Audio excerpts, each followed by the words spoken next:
Okay, hi everyone. Welcome again to Yourpedia Global. So, as you know, like fall semester is coming. Deadlines are mostly 1st December and 15 December in most of the universities in USA. So, here I'm trying to help you to basically plan for your graduate studies. So, I'll come up with different type of videos which are helpful in actually your graduate studies application. It can be masters, it can be PhD. So for your graduate study, first step, which is very, very important, according to me, it is the number one most important basically document, that is the CV. And many students made mistake when they are making their CVs. I know many students who have very good profiles, did very good projects, but they don't know like how to make their CVs. So making CV is very important. It is very important for masters and PhD. It is the most important document. So if you ask me whether GRE is number one priority, TOEFL or IELTS score is number one priority, SOP is number one priority for your graduate studies, I would say no. CV is the most important and number one priority I will give to CV. So if you have very good CV, and your other things are just normal, like your GRE score is just 310 or 312, you have chances you will get top 20 universities with very good CV. So in this video, I'm going to explain what are the examples of bad CVs and what are the examples of good CVs.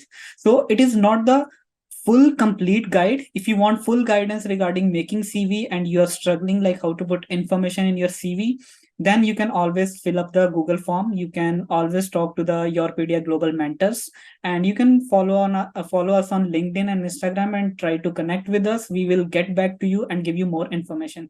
So without wasting time, let's start. What is the example of bad CV? So first of all, I will show you the bad CV, and then I will tell you like how to make a very good CV. If you see this CV, this is an example of very bad CV. But if you actually see the experience of student, he has very good project JRF experience. He has MTech thesis, which I think he did very well. But if you show us, if you see the overall structure of the CV, it is example of very bad CV. Why I'm saying it is bad? Because if I'm a professor, I am struggling here to find the information on this particular CV. So first thing is, never split your CV in two half and try to put each and every information in one page. That is not good. Basically, you can make academic CV of 2 to 3 pages. It is very fine if you have CV of 3 to 4 pages. It is okay. But when professor or anyone basically opens your CV, first thing he will get information very smoothly. So if I want to know like what is the education background of this particular student, I need to find like he's from National Institute of Advanced Manufacturing Technology. He did MTech from there, but he never mentioned what is the CGPA. So that is a basically example of bad CV. He's not mentioning the CGPA, which professors want to know. Other thing which I want to know as a professor, like what relevant courses you did during your masters and bachelors. That is very helpful for me to judge whether you are a best fit for PhD or not. So again, that is missing here. uh, then one thing which is very important for masters as well as PhD students, if you are mentioning your MTech thesis, you're never mentioning, you're just giving the topic of that particular thesis, you're never mentioning which software you used, how you actually did that thesis. So that is the example of bad CV. If I'm a professor, I will open this particular CV, I will never get an idea like what this student actually did. So I will never give him reply. If I have to basically select his profile, I'll always reject. So this is an example of bad CV. So now I will tell you like how you can improve your CV. If you see this CV, this is just an example, not the full CV. But if you see this one, I have email address, my personal phone number, which phone number sometime it is required, sometimes it's not. If you're in same country, it is helpful, but sometimes if you're international student, it's not required. But your Gmail is properly mentioned here. If professor has to give you a reply, he will just click on this one and he can read, basically he can give you a reply from this particular email. Second thing, I can easily see like from where he did his masters, what is the CGPA, what year this student basically get graduated from masters and bachelors, what is the GRE score, what is the TOEFL score. Everything is mentioned in proper sequence. So this is example of good CV.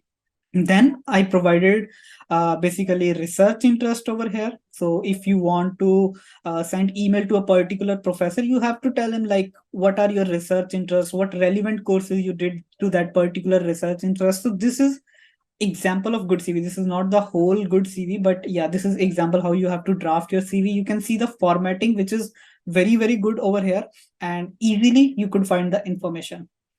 Then other thing which I want to mention, master's project and bachelor's project. So you can see not only the topic, but what he did in this particular project clearly mentions which software he used, whatever the important information he's basically showing that information in bold, so that professor will get an idea. If professor doesn't have time to read the whole sentence, he will just go through this bold information and he'll get an idea like which software he used.